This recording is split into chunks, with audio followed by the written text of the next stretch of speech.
ಹಿರೇನಲ್ಲೂರಿನಲ್ಲಿ ಚಿರತೆ ಸೆರೆ. ಕಡೂರು ತಾಲೂಕಿನ ಹಿರೇನಲ್ಲೂರು ಕಾವಲು ಪ್ರದೇಶದಲ್ಲಿ ಆಗಾಗ್ಗೆ ಕಾಣಿಸಿಕೊಳ್ಳುತ್ತಿದ್ದ ಸುಮಾರು 6 ವರ್ಷದ ಗಂಡು ಚಿರತೆಯೊಂದನ್ನು ಅರಣ್ಯ ಇಲಾಖೆ ಬೋನಿನಲ್ಲಿ ಸೆರೆ ಹಿಡಿದಿದೆ. ಚಿರತೆಯ ಉಪಟಳ ಹೆಚ್ಚಾದ ಹಿನ್ನೆಲೆಯಲ್ಲಿ ಚಿರತೆಯನ್ನು ಹಿಡಿದು ಬೇರೆ ಕಡೆ ಬಿಡುವಂತೆ ಜನರು ಅರಣ್ಯ ಇಲಾಖೆಯನ್ನು ಒತ್ತಾಯಿಸಿದ್ದರು. ಈ ಹಿನ್ನೆಲೆಯಲ್ಲಿ ಅರಣ್ಯ ಇಲಾಖೆ ಚಿರತೆ ಹೆಚ್ಚಾಗಿ ಓಡಾಡುವ ಜಾಗದಲ್ಲಿ ಬೋನನ್ನು ಇರಿಸಿದ್ದು ಚಿರತೆ ಬೋನಿಗೆ ಬಿದ್ದಿದೆ.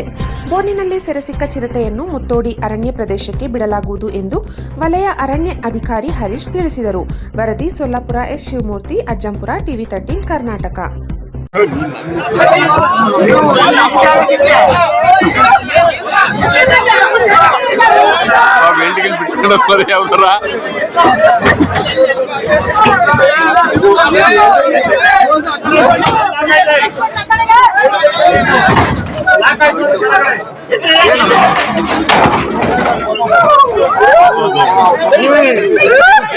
ಏನ್ ಸರ್ ಇದು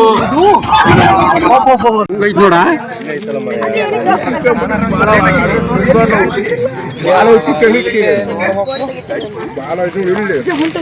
ಗಂಟೆರು ಬಹಳ ಆಹಾರ ಕೊಟ್ಟಿದ್ರು ಅವರು. ಕುರೆ ಮೇಕೆ ಎಲ್ಲ ಕೊಟ್ಟು ಎಲ್ಲ ನಮ್ಮೂರವು ಪೆಂಟವೇ ಅವಕ್ಕೆ ಆಹಾರ ರಾತ್ರಿ ಹೊತ್ತು ನಮ್ಮೂರಿಗೆ ಬಂದೈತಿ.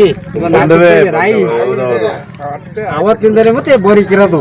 ಫೋನ್ ಬಿಟ್ಟು ಬಂದೆ ನಾನು. ಕವಿ ಒಂಚೂರು ನನ್ನ ಇದು ಕಳ್ಸಲ್ಲ ಅದ ಫೋಟೋನ